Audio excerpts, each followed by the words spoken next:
Hi, I'm Les Kiger, this is Blackjack, and we're here to share with you this Equuality Tidbit.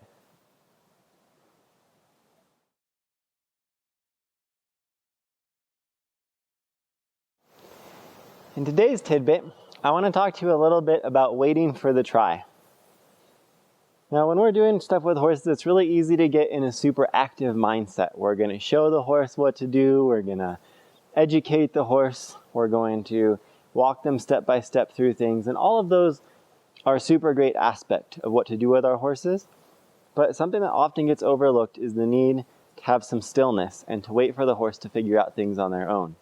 When the horse thinks through a process in a situation that you've set up for him and figures out a positive answer, that's pretty much the strongest kind of learning that you can have. So the problem that I've got set up here for Blackjack is this blue tarp. Now, a lot of people will use a tarp for training with their horses, and that's because it's a really good simulation of a lot of different things that they might have to put their feet on. A horse's feet are really its lifeline, and so to get them confident in putting their feet on different objects can be a challenge, because if anything happens to their feet, well, they're dead meat. So I'm going to show you with this tarp here, which Blackjack is a little curious about but not very confident with, how I can wait for him here. I'm not going to urge him across. I'm going to let him investigate. The only thing I'm going to do is keep his focus on the problem at hand. So if he gets distracted, I'll use a little feel to bring him back. But as long as he's with me here on the problem, I'm just going to let him think about it, investigate it,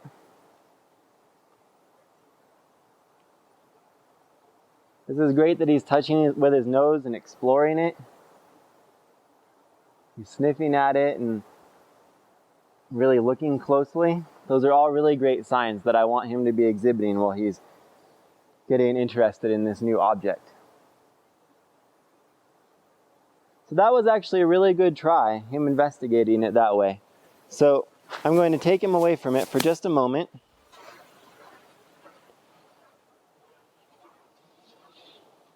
I'll kind of reset it here.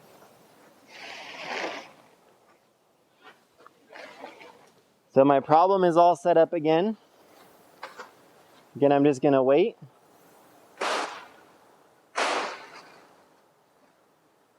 A lot of horses will do that with a tarp. They'll paw at it and then they'll get caught up.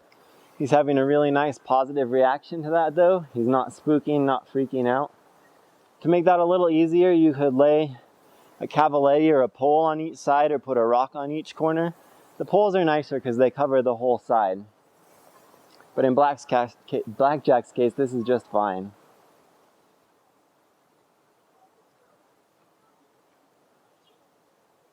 So I'm going to see if he'll offer me an actual step onto it instead of just a paw.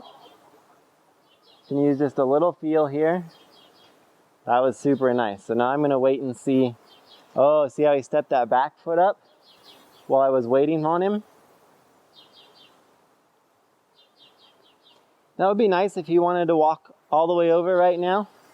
But my goal is not to get him over the tarp. My goal is to show him that I will wait for him to figure out these problems on his own, and that he has the ability to reason through them and to figure out good positive solutions. There he gets a little distracted, so I'm just going to use a little feel to bring him back to the problem. And there he goes. What a good boy you are.